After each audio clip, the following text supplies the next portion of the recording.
દરરોજની જેમ હું અને દાદા બંને ટ્રેક્ટર લઈને સવારમાં ખેતર તરફ જવા નીકળ્યા. ખેતરે જતા પહેલા પેટ્રોલ પુરાવ્યું. તો ખેડૂત મિત્રો પહોંચી ગયા છીએ આપણે ખેતરે.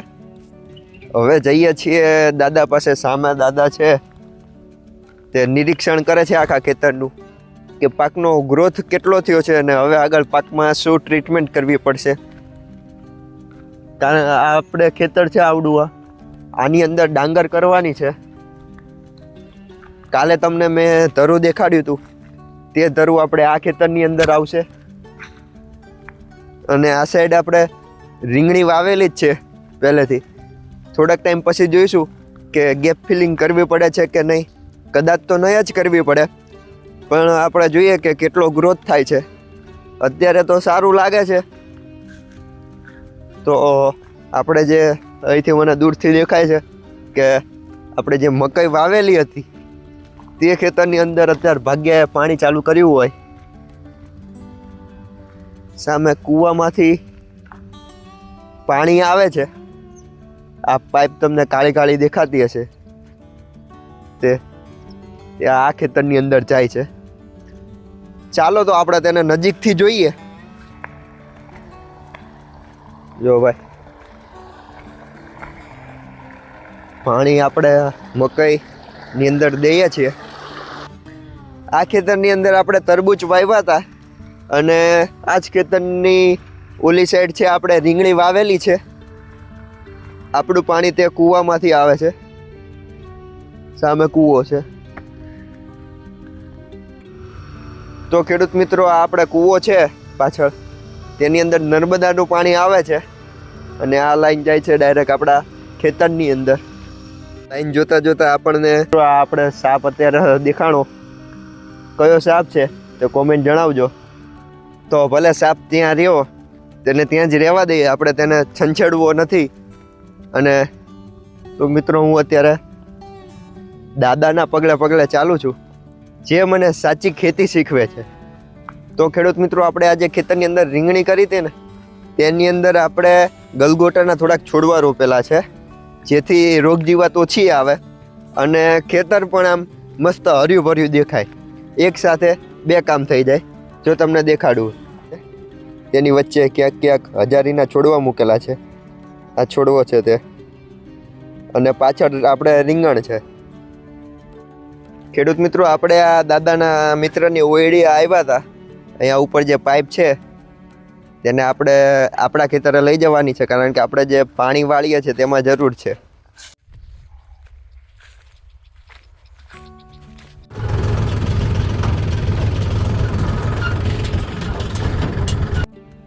તો મિત્રો, આપણે હવે ઘરે જવાની તૈયારી કરીએ છીએ. બપોર થઈ ગઈ છે અને હવે આપણે સાંજે મળીએ આપણા બીજા ખેતરે. તો મળીએ ત્યાં જ. તો ખેડૂત મિત્રો, અમે પહોંચી ગયા છીએ અમારી બીજી વાડીએ. અહીંયા આગળ આપણે એરંડા, રીંગણા, મરચાં, ટામેટી બધું કરેલું છે. આ એરંડા ઘણા પાક છે અને સાઈડમાં ચટકા લાકડી ને આપણે ચટકા મશીન છે તે લગાવેલું છે.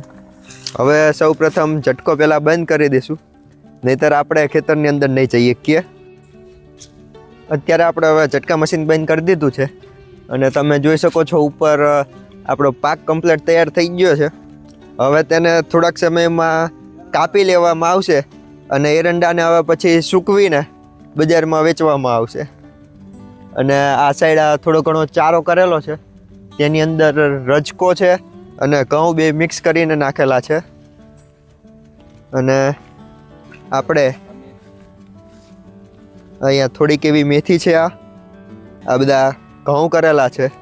સવારા કરતાં આ વાડી થોડીક લીલી હરીભરી જ લાગે છે, કારણ કે સવારે જે વાડી હતા ત્યાં કાળી ભોની અંદર અમારે ડાંગર કરે છે અને ડાંગરની સિઝન અત્યારે હાર્વેસ્ટિંગ થઈ જાય છે ને અત્યારે લોકોએ ત્યાં જમીન તૈયાર કરીને નાખી છે.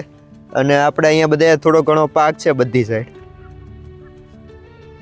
ખેડૂત મિત્રો, આ આપણી પાછળ જે ઘઉં છે ને, તે માત્ર ને માત્ર 25 દિવસના ઘઉં છે. આનો ગ્રોથ તમે જો એકદમ સારો છે.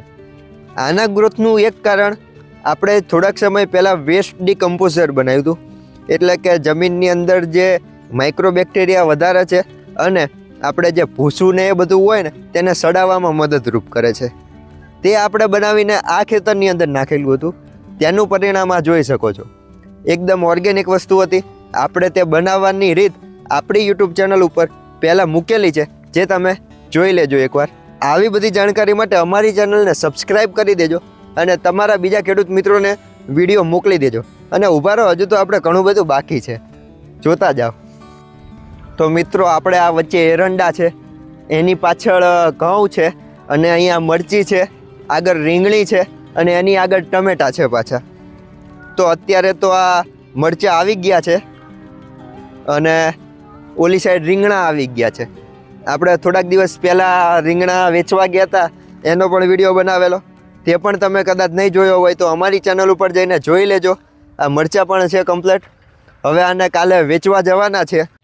દાદા પાછળ પાકનું નિરીક્ષણ કરે છે અને જોવે છે કે શું ગ્રોથ થયો છે ને શું દવા છાંટીને ખાતર આપ્યું તે યોગ્ય છે કે નહીં. શું છે દાદા? આ પીળી થીમ છે. આ મરચાનો વિકાસ અટકાઈ દે છે. મરચું આપણું આમાં વાકડિયું થઈ જાય અને આ ફોટ નથી થતી નવી. દાદા ખેતરના ગૂગલ જ છે. જે કોઈ પણ પ્રશ્ન પૂછો તમે તો તેમની પાસે હોય, કારણ કે તેમનો અનુભવ છે. દાદા, કેટલા વર્ષ થયા તમારે ખેતીની અંદર? ખેતીની અંદર 35 વર્ષથી.